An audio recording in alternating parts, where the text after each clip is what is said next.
The Lancaster bomber was initially underestimated by Luftwaffe pilots, who dismissed it as an easy target when they first encountered it in early 1942. Headman Wilhelm Jonen, a decorated night fighter ace, recounted his initial thoughts in post-war interviews. He referred to it as a Flensscheune, or flying barn, comparing it to a farmer's storage building with wings. The nickname was far from complimentary. It was mocking, almost pitying. To them, the Lancaster was so large and unwieldy that it seemed to scream vulnerability in the dark European sky. At 69 feet in length and with a wingspan of 102 feet, the Lancaster was 4 feet longer and wider than the American B-17 Flying Fortress. But its sheer size wasn't the only reason for the barn comparison. The fuselage had a 7-foot wide cross-section, giving it a bulky, rectangular shape, far less streamlined than its counterparts. German radar operators and visual spotters easily identified its silhouette, making it an obvious target. The Lancaster's most striking feature was its distinctive greenhouse-style canopy, with expansive perspex glazing wrapping around the pilot and flight engineer positions. Under moonlight or searchlights, this canopy would gleam like the windows of a barn, making the aircraft easy to spot from miles away. Luftwaffe pilot Heinz Rucker later recalled how the light would reflect off the cockpit, giving them a perfect aiming point from up to 5 kilometers away. But, in the cruel irony of warfare, this very feature would prove deceptive. By March 1942, when RAF Bomber Command began using Lancasters operationally against targets like the German battleship Tirpitz, the bomber was already defying its early reputation. The raid on Augsburg on April 17, 1942, was particularly notable. 12 Lancasters flew in broad daylight, low across occupied France, to strike a well-defended target. 7 of the bombers didn't make it back, but the 5 that did delivered their payloads with deadly accuracy. This was no lumbering, barn-like aircraft. It was a machine built for ruthless precision, demanding courage from its crews. The nickname's persistence reveals how the Luftwaffe had initially underestimated the British bomber's potential. German intelligence had grown accustomed to the weaknesses of earlier IAF bombers like the underpowered Hamdens, the cramped Wellingtons, and the flawed Manchesters. When the Lancaster emerged, built on the failed Manchester design, German analysts assumed it would share the same vulnerabilities. They focused on the Lancaster's size, not its advanced engineering, which was about to change the course of the war. The term Scheune, shorthand for Lancaster in Luftwaffe reports, became common among night fighter crews. It appeared in official tactical assessments, referring to Lancaster formations as slow, easy targets. But this assumption would soon prove deeply flawed. The Lancaster's enormous payload capacity was essential. Its bomb bay, stretching 33 feet along the fuselage, could carry weapons that wouldn't fit in B-17S or B-24S. Every inch of its seemingly barn-like structure was devoted to destruction. As 1942 progressed, more Lancaster squadrons joined IAF Bomber Command, and German night fighter pilots began to notice an unsettling pattern. Despite heavy damage, these bombers kept returning. They withstood flak that would have brought down other aircraft and displayed a resilience that slowly shifted the perception of the barn to one of respect. By the end of the year, the IAF had more than 200 Lancasters operational, and the German pilots began to fear the very thing they once mocked. The nickname endured, but the laughter began to fade somewhere over the Ruhr Valley. The Lancaster's power was largely defined by its 4 Rolls-Royce Merlin engines, each producing 1,280 horsepower at takeoff, totaling 5,020 horsepower to carry the bomber into hostile airspace. The Germans had no comparable bomber in their fleet. While the Heinkel He-177 struggled with chronic engine issues, most Luftwaffe bombers used twin engines that could never match the Lancaster's might. The Lancaster's 4-engine configuration wasn't just about raw power. It introduced redundancy that German pilots would soon learn to fear. Oberleutnant Martin Beck, a Bf-110 night fighter pilot based in Leeuwarden, Holland, documented a March 1943 engagement that highlighted the Merlin engine's advantage. In his combat report, Beck described firing 20mm cannon shells into a Lancaster's outer port engine until it burst into flames and the propeller feathered. Remarkably, the Lancaster didn't descend, nor did it break formation. The British continued as though the damage was nothing more than an inconvenience. Beck noted, "On 3 engines, they maintained altitude and speed enough to reach their target. We had to break off due to fuel limitations, knowing they would likely complete the mission and return home." The psychological impact of the Lancaster's survivability on just 3 engines haunted Luftwaffe tactical planners throughout 1943. The Lancaster could, in theory, fly on 2 engines, albeit with difficulty. More importantly, it could still fight and navigate on 3 engines, maintaining about 160 miles per hour at 15,000 feet. In contrast, German twin-engine bombers were vulnerable to catastrophic failure if even a single engine went down. A hit that would likely destroy a Dornier or Junkers bomber would merely damage a Lancaster, forcing night fighter pilots to aim for severe structural damage or take out multiple engines at once, tasks that were difficult when firing windows lasted just seconds. The Merlin engines themselves earned a legendary reputation. Originally developed for the Spitfire, these V-12 liquid-cooled power plants offered a reliability that seemed almost supernatural. Lancasters often returned to base with engines that had absorbed shrapnel, lost coolant, or suffered cylinder damage, yet they kept running. One famous incident in September 1943 involving Lancaster ED-860 of 460 Squadron RAF, saw the starboard inner engine destroyed and the crankcase shattered by flak. Despite this, the engine kept rotating long enough for the crew to feather it and maintain control. The remaining 3 engines carried them across 400 miles of the North Sea. However, the very 4-engine configuration that gave the Lancaster its durability also created a vulnerability that the designers hadn't anticipated. The distinctive deep-throated sound of the Merlins at cruising power carried for miles on still nights. German sound locators, using acoustic ranging equipment positioned along likely flight paths, could pick up Lancaster formations long before radar did. The 4-engine design also meant 4 exhaust flame patterns, and while flame dampeners were fitted to later models, night fighter pilots quickly learned to spot the quartet of reddish glows from a distance, especially during climbs when the throttles were advanced and the exhaust temperatures peaked. The Lancaster's 102-foot wingspan, though beneficial for stability, worked against it in other ways. The massive wing created a large radar cross-section that was easy for the increasingly advanced German radars, like the Lotstein and later the SN2, airborne intercept radar, to detect. Radar operators could distinguish Lancasters from other bombers purely by their signature, and the large wing structure acted like a billboard to radar waves. By late 1943, Luftwaffe crews preferred hunting Lancasters over other bombers due to the ease of acquisition on radar. The nickname Bahn had become more fitting than ever. The Lancaster was large enough to find but dangerous enough to make the discovery irrelevant. Here's where German pilots' fear of the Lancaster began to solidify. Despite being easier to locate, track, and target, the Lancaster proved devastatingly effective at reaching its objectives. Its 4-engine redundancy meant successful interceptions often required multiple attack passes, which only exposed the night fighters to the Lancaster's formidable defensive armament. .303 Browning machine guns mounted in dorsal and tail turrets, and occasionally a ventral turret. Each attack pass also consumed precious fuel and time, while the bomber continued its journey toward German cities. Night fighter pilots were faced with a difficult dilemma: engage the easy-to-find Lancaster, risking extensive combat, or bypass it for softer targets, knowing that the Lancaster would almost certainly complete its mission. The Merlin engines also offered one final advantage that German intelligence overlooked until it was too late. The Lancaster could cruise at 200 miles per hour at 20,000 feet, but it could also throttle back to 180 miles per hour or surge to 240 miles per hour when pursued. This speed flexibility disrupted the typical tactics night fighters use, which were built around predicting bomber velocities. Luftwaffe pilots would set up their attacks based on calculated closure rates, only to find that their target would unexpectedly speed up or slow down, forcing dangerous adjustments in the dark. The night of May 16, 1943, changed everything. Operation Chastise, while not the largest or most destructive raid, accomplished something far more valuable. It shattered German confidence in their defenses. It marked a turning point, exposing the true lethality of the Lancaster bomber and the difficulty of countering it. The Lancaster's role in the famous Dambusters Raid transformed how the Luftwaffe perceived the aircraft's capabilities. On the night of the 16th of May, 1943, 19 specially modified Lancasters from 617 Squadron took off from IAF Scampton, each carrying Bahn's Wallace cylindrical bouncing bombs, each weighing 9,250 pounds.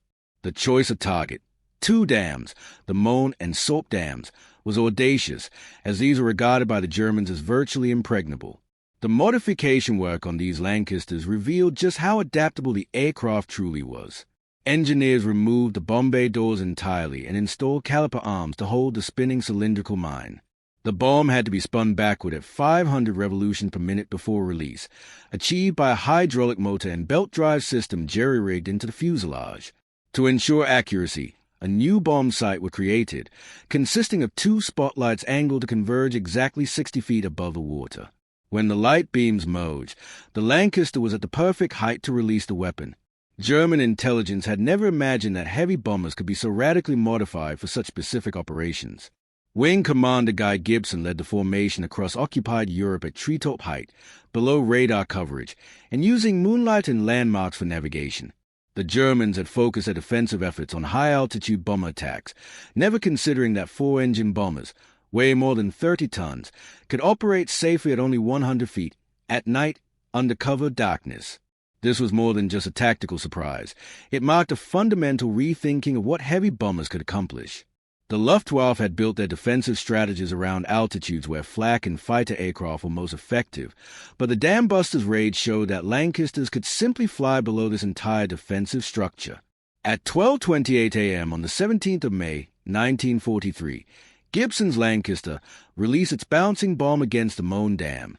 The weapon skipped across the reservoir's surface exactly as Wallace had calculated, struck the dam wall, sank while still rotating, and detonated at the optimal depth of 30 feet. The first two bombs cracked the dam, but didn't breach it. It was only when Flight Lieutenant Maltby's Lancaster dropped the fifth bomb at 12:49 a.m. that the Möhne Dam collapsed. The resulting torrent of 330 million tons of water exploded through the breach, creating a tidal wave 25 feet high that surged down the valley at nearly 15 miles per hour, flooding power stations, factories, and rail lines, killing over 1,500 people. The Eder Dam fell 90 minutes later, after three bombs breached its wall, releasing another 200 million tons of water. When German officials received the news, Albert Speer, the Minister of Armaments, was immediately woken up. His reaction, as recorded in interrogation transcripts, was disbelief, followed by a chilling realization. If they can do this to dams, what else have we assumed was safe? This question haunted German strategic planners for the remainder of the war. The Dambusters Raid proved that British ingenuity, combined with the Lancaster's versatility, could strike previously thought impregnable targets. 8 Lancasters did not return from Operation Chastise, resulting in a 42% loss rate, which would have been unsustainable for regular operations. But the propaganda value of the raid far outweighed the tactical gains. Within days, reconnaissance photos of the breached dams were circulating in Allied intelligence, while German newspapers struggled to explain the disaster. The Luftwaffe faced uncomfortable questions from the highest levels of command. How had 19 bombers infiltrated deep into the industrial heartland, attacked for nearly 2 hours, and escaped with relatively moderate losses? The Flying Barn nickname was starting to shift from mockery to something much darker. These were not just clumsy targets. They were precision weapons, capable of achieving what had once seemed impossible. The German response came swiftly but revealed their depth of concern. Low-level flak installations around key infrastructure quadrupled in the weeks following the raid. Searchlight batteries were redeployed to target low-altitude approaches that had previously been ignored. Anti-torpedo nets, which were normally used in naval operations, were placed in inland reservoirs and canals to defend against aerial torpedoes. Even the Kriegsmarine diverted resources to protect dams as if they were capital ships. Each of these countermeasures acknowledged a chilling truth. The Lancaster had capabilities that German defenses had never anticipated. The raid also had a profound psychological impact on Luftwaffe night fighter squadrons.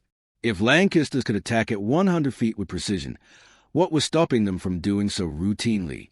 Night fighter tactics relied heavily on altitude advantage and radar-guided intercepts, typically operating between 15,000 and 22,000 feet. The Dambusters Raid demonstrated that Lancaster crews had the skill and nerve to operate in an entirely different engagement envelope, where German advantages evaporated. Suddenly, the Flying Barn seemed less like a liability and more like an unpredictable threat capable of striking from any altitude, at any time, with weapons designed specifically to destroy whatever the British deemed necessary.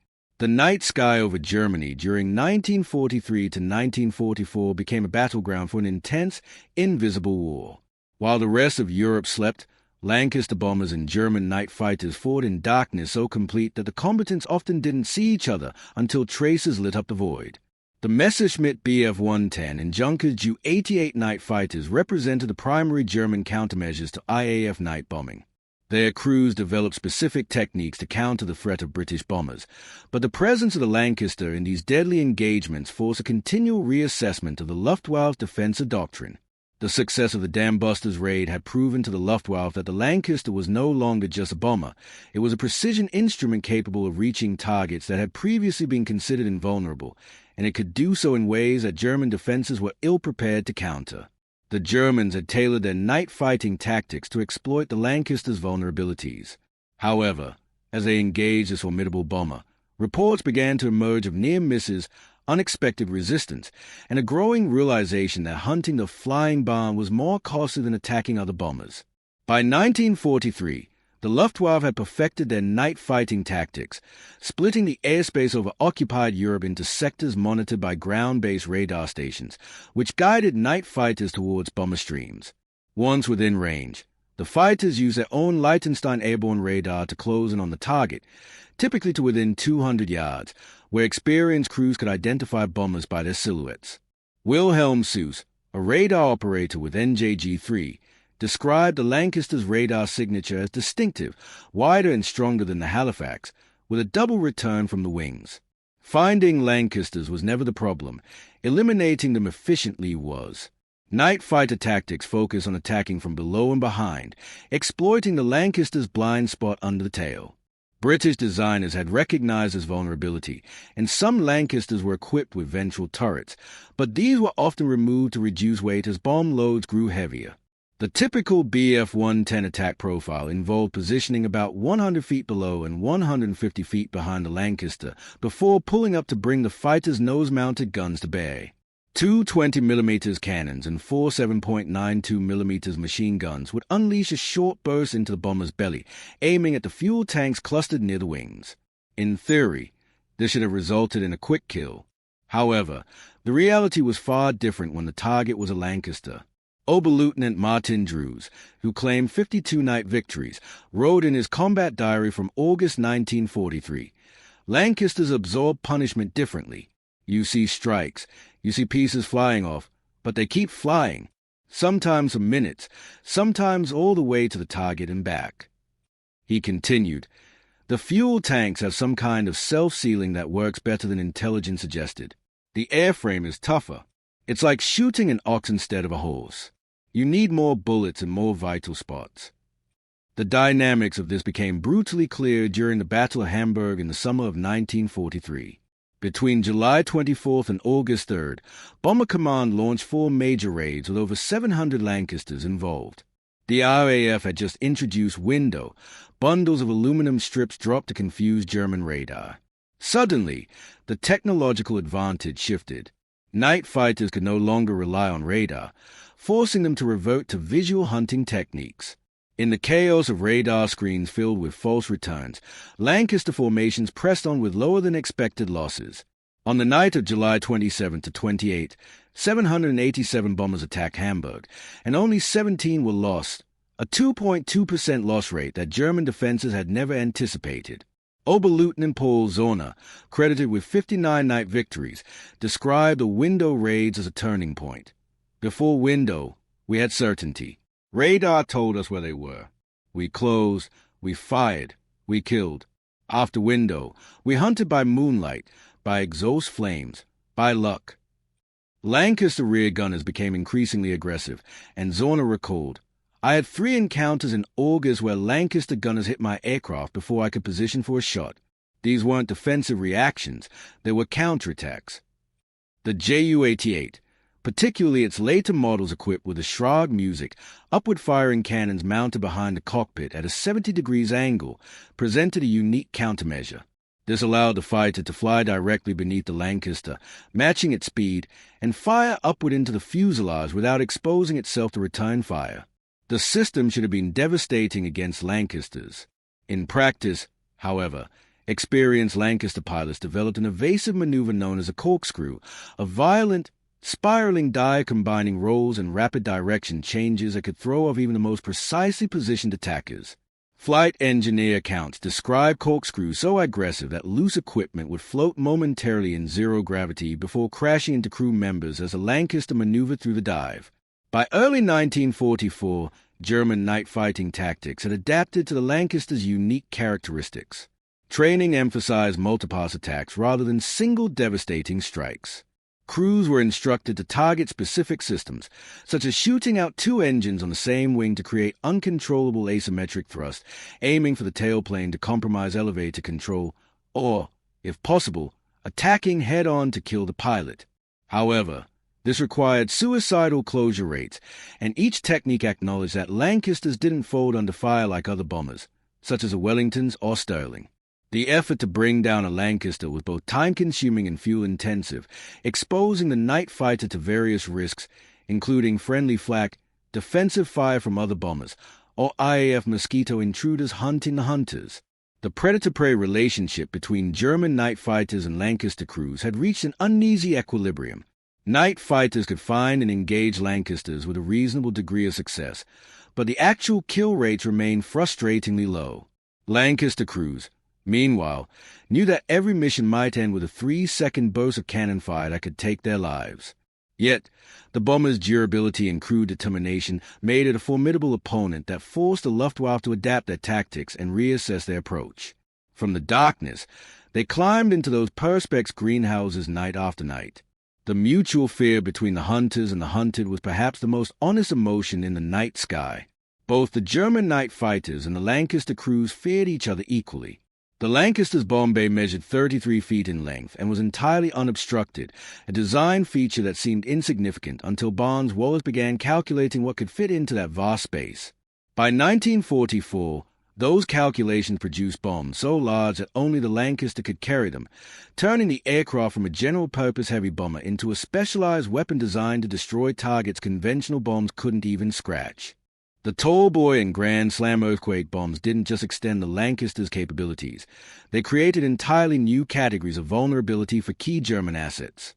The Tall Boy, which entered service in June 1944, weighed 12,000 pounds and measured 21 feet in length. Wallace designed it not to explode on impact, but to penetrate deep into earth or concrete before detonating, creating seismic shockwaves that would shatter structures from within. The Tall Boy required release from at least 18,000 feet to achieve the necessary velocity for penetration, around 750 miles per hour at impact.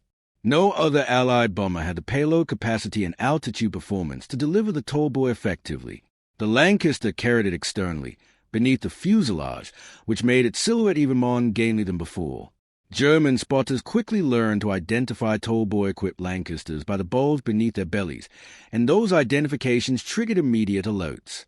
The mere presence of a Tall Boy-equipped Lancaster meant that critical targets were about to be struck with precision. One notable attack occurred on June 8 and 9, 1944, when 19 Lancasters from 617 Squadron targeted the Somme Tunnel, a key rail line between occupied France and Germany. One Tall Boy bomb penetrated 60 feet of earth before detonating directly beneath the tunnel, causing such extensive damage that German engineers could never fully reopen the line. Rail traffic was rerouted through longer, less efficient paths, delaying vital reinforcement for the Wehrmacht in Normandy. This raid demonstrated how Tall Boy transformed target selection. Structures that would have required hundreds of conventional bombs and repeated raids could now be destroyed with fewer than 20 precision strikes. The attacks on the U-boat pens in Brest, La Police, and other French Atlantic ports offered an even more compelling demonstration of the Tall Boy's effectiveness. These reinforced concrete submarine shelters had withstood thousands of tons of conventional bombs between 1941 and 1943 with minimal damage.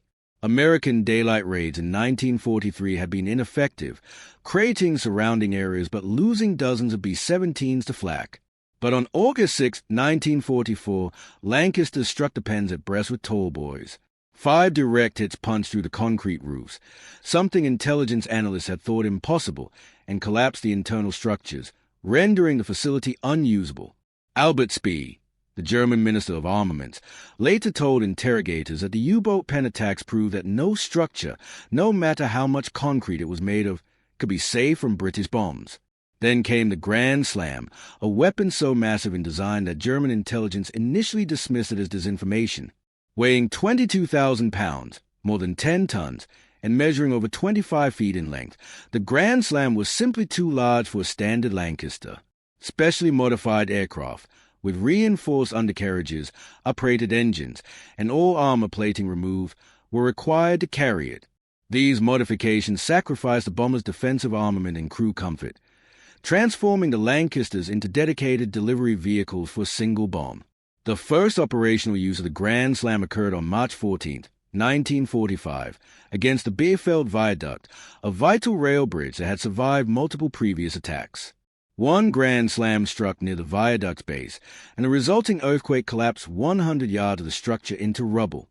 The Germans could not repair it, and the rail route was abandoned. What terrified German defenders wasn't just the size of these bombs, but their precision. The Tall Boy and Grand Slam required accurate release from high altitude, typically 18,000 to 20,000 feet, to achieve the necessary velocity and trajectory for penetration. This required sophisticated bomb sights, skilled bombardiers, and a stable bombing platform. The Lancaster's automatic bomb sight, coupled with its stable high-altitude handling, made this possible. Crews would fly straight and level for 30 to 45 seconds during the bombing run, making micro-adjustments based on the bomb site's calculations.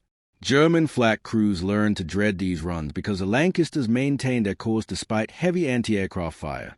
The commitment to accuracy meant accepting hits rather than taking evasive action.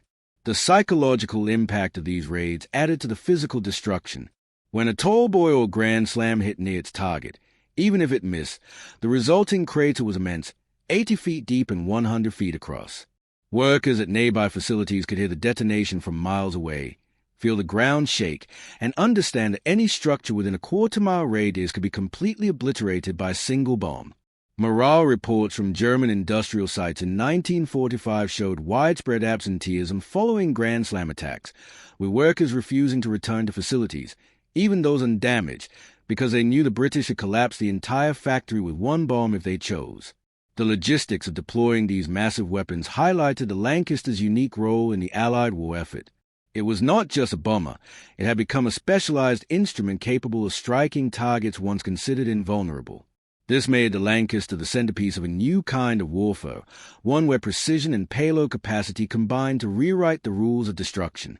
By early 1945, 617 Squadron and 9 Squadron had become specialized units solely tasked with Tall Boy and Grand Slam missions. These squadrons were assigned to target vital infrastructure, such as bridges, viaducts, U-boat pens, and V-weapon sites, targets that conventional bombers couldn't effectively damage. Intelligence would pinpoint a hardened target, and these specialist Lancaster squadrons would be tasked with a mission. Within days, that target would cease to exist. The Lancaster's ability to deliver precise destruction to fortified structures was an innovation that had never been seen before in military aviation. The Germans could scatter factories, relocate headquarters, and conceal supply dumps, but there was no way to hide bridges or move submarine pens. With the Lancaster's earthquake bombs, anything fixed could be destroyed. The final irony lay in the mathematics of destruction. A typical Lancaster raid would involve around 200 aircraft, dropping 600 tons of conventional bombs to achieve moderate damage to an industrial area. In contrast, a single Grand Slam strike delivered the same destructive effect against a specific point target, all while exposing only one crew to danger. From the German perspective, this made the Lancaster even more terrifying. You couldn't predict when or where these specialized attacks would occur. You couldn't defend against the penetrating effects of these weapons, and once the damage was done, it was irreparable. The flying barn had transformed into something far more formidable, a strategic weapon capable of selective annihilation. The operational statistics of the Lancaster present a paradox that confounded both Allied planners and German defenders throughout the war. Between 1942 and 1945, Bomber Command lost 3,249 Lancasters to enemy action, roughly 43% of all Lancasters built. In comparison, The Halifax heavy bomber had a 34% loss rate, and the older Sterling suffered nearly 50% losses before being withdrawn from service. By these figures, the Lancaster seemed moderately dangerous to crew members, neither the safest nor the deadliest option.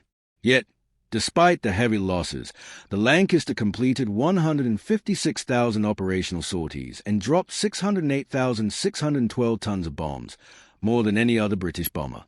The numbers created a strange psychological effect. The Germans could destroy Lancasters in large numbers, but never enough to make a difference. The loss rate fluctuated dramatically depending on target, weather, and defensive conditions. During the disastrous Nuremberg raid on March 30th to 31st, 1944, Bomber Command dispatched 795 aircraft, including 572 Lancasters. German night fighters took advantage of unusually clear weather and moonlight, achieving catastrophic results. Of the 95 bombers lost, 71 were Lancasters, representing a 12.4% loss rate for the Lancaster specifically, well above the 5% threshold that Bomber Command considered sustainable. Yet, just weeks later, Lancaster squadrons were mounting raids with loss rates below 2%. The aircraft's survivability was less about inherent vulnerability and more about tactics, weather, routing, and defensive saturation. What set the Lancaster apart from other heavy bombers wasn't its invulnerability, but its capacity for sustained operations despite substantial losses. The production lines at Havro's Chatton factory and other shadow factories across Britain were consistently able to deliver Lancasters faster than they were being lost. In 1943 alone, British factories produced 2,126 Lancasters, while losses totaled only 146. This meant that even during the most intense periods of bombing, Lancaster strength grew month over month. German intelligence officers tracking Bomber Command's order of battle saw Lancaster squadron numbers increase from 44 operational aircraft in January 1942 to over 700 by January 1944. No matter how many they shot down, more Lancasters kept appearing. The crew experience added another layer to this paradox. A Lancaster crew faced a 44% chance of death and a 12% chance of becoming a prisoner of war over the course of a 30-mission tour. Statistically, fewer than half of the crews would complete their tours unscathed. Flight engineer Norman Ashton from 467 Squadron later recalled the mental calculation every crew member made. You knew the numbers. You'd seen aircraft fail to return. You'd watched new crews arrive and disappear within weeks. But you also knew that some crews survived, and you convinced yourself yours would be among them. What else could you do? This grim arithmetic became common knowledge throughout Bomber Command by mid-1943. Yet volunteers continued to fill crew positions faster than losses could deplete them. The Lancaster's ability to return home despite catastrophic damage contributed significantly to crew confidence, even as overall loss statistics remained sobering. Photographs from debriefing sessions often showed Lancasters with large sections of fuselage blown away, tailplanes shredded by flak, and engines completely destroyed, yet still flying. One Lancaster, ED-88, flew 140 operations between 1942 and 1945, a record that defied all statistical probability. Each time crews heard stories of Lancasters surviving impossible damage, it reinforced the belief that skill and determination could overcome the odds. Despite the sobering statistics, the Lancaster's reputation for resilience was a source of pride and motivation for its crews, even when facing seemingly insurmountable challenges. The Lancaster's reputation for toughness rather than fragility became crucial, especially psychologically, even when loss statistics told a different story. From the German perspective, this paradox manifested in a crisis of resource allocation. Night fighter units and flak batteries were bringing down 40 to 50 Lancasters per month throughout 1943 and 1944, impressive numbers that should have weakened British capabilities. However, Lancaster raids only intensified. The bomb tonnage increased, and targeting accuracy improved as crews gained experience and new technologies were introduced. Luftwaffe commanders found themselves stuck in an unsustainable dilemma. They were winning tactical battles by shooting down significant numbers of bombers, but they were losing the strategic campaign because British industrial production and crew training pipelines outpaced German attrition efforts. Every Lancaster destroyed was a victory, but those victories added up to a strategic defeat. The sustainability issue extended beyond just production rates to encompass training capacity and operational doctrine. Bomber Command had developed a system capable of absorbing a 44% loss rate while maintaining operational tempo. Across Britain, heavy conversion units trained replacement crews continuously. Experienced instructors pass on lessons learned from previous combat operations, and new crews arrived at operational squadrons already familiar with Lancaster systems, tactics, and procedures. The learning curve was steep but manageable, unlike earlier in the war when crews were sent to their deaths due to inadequate training. By 1944, replacement crews could be operational within weeks, ensuring that force strength remained intact despite the ongoing losses. This paradox wasn't lost on German defenders. Night fighter crews might destroy a Lancaster one night, only to face another 50 the next week. The individual victory offered no strategic comfort because the bomber stream kept coming, regardless of the losses. German home front propaganda struggled to convey victories in meaningful terms. While announcing the destruction of 20 British bombers sounded impressive, civilians would soon realize that their cities were still being bombed. The Lancaster's combination of high losses and high operational tempo gave a perception of unstoppable momentum that numbers alone couldn't express. The final piece of the paradox emerged in post-war analysis. Despite losing nearly half of all Lancasters built, the aircraft had delivered 2/3 of Bomber Command's total bomb tonnage. The ratio of destruction to aircraft loss favored the Lancaster over all other British bombers. Each Lancaster loss had, on average, completed more sorties and dropped more bombs than other bombers like the Halifaxes or Stirlings. The Lancaster was vulnerable yet effective, mortal but capable of completing its mission. It was feared by its crews, yet relied upon by commanders who had no better alternative. The most telling evidence of German fear of the Lancaster comes not from propaganda or strategic assessments, but from the candid words of Luftwaffe personnel captured and interrogated by Allied intelligence. These declassified interrogation transcripts reveal a consistent pattern. German A-crews respected American daylight raids for their precision and fighter escorts, but they dreaded Lancaster night attacks. The fear stemmed not from military logic, but from psychological exhaustion. Oberst Verstress, a night fighter ace with 65 confirmed kills, told his interrogators in May 1945 that fighting the Americans was dangerous but understandable. However, fighting Lancasters at night was like hunting ghosts, creatures that torch cities while being hunted. The interrogation reports from Gulag Luft, the Luftwaffe Interrogation Center for captured Allied airmen, further highlight the fear of Lancaster capabilities. One particularly revealing document from November 1943 recounts a conversation between Hauptmann Cam Huber and several night fighter pilots. Cam Huber asked which bomber they preferred to avoid.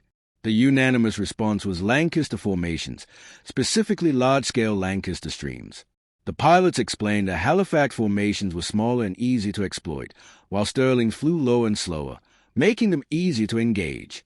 American B-17s operated in daylight with predictable routes, but Lancasters came at night in hundreds, scattered across wide areas, with unpredictable routings, maintaining momentum despite losses.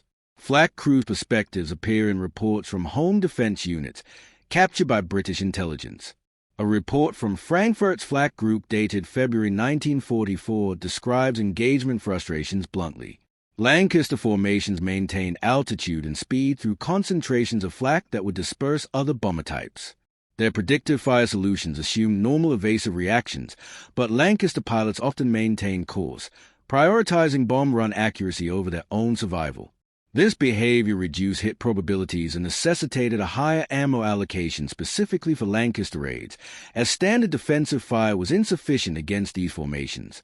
The fear of Lancasters wasn't limited to military personnel. German civilians working in the defense industry, who witnessed Lancaster attacks firsthand, also recognized the terror these bombers inspired. Lancaster raids, with their relentless and precise destruction, created a lasting psychological impact on both the German military and civilian population, ensuring that the Lancaster's reputation would linger long after the war. A collection of interviews conducted by the United States Strategic Bombing Survey in 1945 includes testimony from August Schmidt, a shift supervisor at the Krupp Works in Essen. Schmidt detailed how his reactions to air raids evolved from 1942 to 1945. At the beginning of the war, hearing the sirens prompted concern but not terror. The bombs fell randomly, and the damage was limited. However, by 1943, when the Lancasters arrived in force, everything changed. You knew the factory would be targeted. You knew the bombs would hit. The sound of their engines, the deep rumble of hundreds of Lancasters approaching, became worse than the explosions themselves, as it meant hours of sustained attack were imminent. The acoustic signature of Lancaster formations is frequently mentioned in German accounts. Unlike the American bombers, which produced a high-pitched buzz of radial engines in daylight, the Lancaster's engines emitted a low-frequency throb that could penetrate buildings and shelters. Civilians in Berlin, Hamburg, and Cologne reported hearing the formations approach for 10 to 15 minutes before the bombs fell, prolonging the fear and anticipation. Luftwaffe sound-ranging operators noted that the Lancaster engine noise carried further than expected, possibly due to the resonance of the four synchronized Merlin engines. This acoustic warning, ironically, made the raids more terrifying. Knowing they were coming but not knowing exactly when or where the bombs would land stretched nerves to their breaking point. The internal communications of German Defensive Command reveal strategic-level anxiety about Lancaster capabilities. A memo from General Oberst Hans-Jürgen Stumpf, commanding Luftwaffe in late 1944, outlined the force allocation priorities. While American daylight raids received more attention from high command due to their visibility and political significance, Stumpf argued that the sustained night offensive by the Lancaster forces posed a greater threat to both war production and civilian morale. American raids were surgical strikes that could be defended with concentration, whereas Lancaster attacks were sledgehammer blows distributed across time and geography, making defensive concentration ineffective. The memo recommended redirecting night fighter resources away from coastal intercept zones and toward target area defense, acknowledging that preventing Lancaster formation from reaching their targets had been largely impossible. The testimony of German night fighter crews who survived the war adds depth to the statistical record. Heinz Wolfgang Schnorfer, the highest-scoring night fighter ace with 121 confirmed kills, gave extensive interviews in the 1950s before his death. He described Lancaster formations as professionally flown by crews who understood their survival depended on mutual support and disciplined flying. Unlike other bombers, Lancasters maintained their formation better, making it difficult to pick off stragglers. Their rear gunners were alert and aggressive. Most importantly, the Lancasters kept coming regardless of losses. Schnorfer remarked that they could shoot down 20 Lancasters in a night, but 2 nights later, just as many would attack again. His respect for Lancaster crews was significant, coming from a man who had killed many of them. The psychological element of sustained operations emerges clearly in the interrogation reports from late war captures. Younger Luftwaffe personnel who joined offensive units in 1944 described Lancaster raids as a continuous reality rather than isolated events. They came every week, sometimes several times per week, explained Lieutenant Franz Stigler, who was captured after bailing out over Holland in March 1945. You stopped thinking about individual raids and started thinking about the cumulative effect. Your city under constant siege, your sleep constantly interrupted, your family in perpetual danger. The Lancaster wasn't just an aircraft. It was a symbol of your inability to protect your homeland despite everything you'd been told about German superiority. This admission that the Lancaster represented German defensive failure cuts deeper than tactical assessments.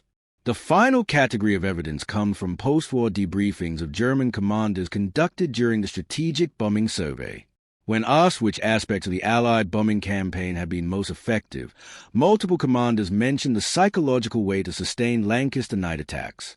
General Field Marshal Erhard Milch, who oversaw German aircraft production, said bluntly, "The Americans hurt our production capacity with precision attacks on specific industries. The British with their Lancasters broke the will of workers who couldn't sleep, couldn't feel safe, and couldn't maintain productivity under constant night bombardment. Both were effective.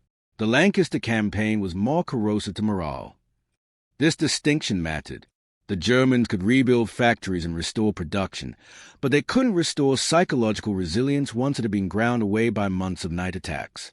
The Lancaster's combat career ended in May 1945, but its transformation from a derided target to a legendary weapon had already reshaped how nations viewed strategic bombing. When the first Lancasters entered service in early 1942, conventional wisdom held that heavy bombers needed heavy defensive armament, high-altitude performance, and precision bomb sights to survive and effectively deliver ordnance. The Lancaster, however, would prove to be a game-changer, forcing a reassessment of what strategic bombing could achieve.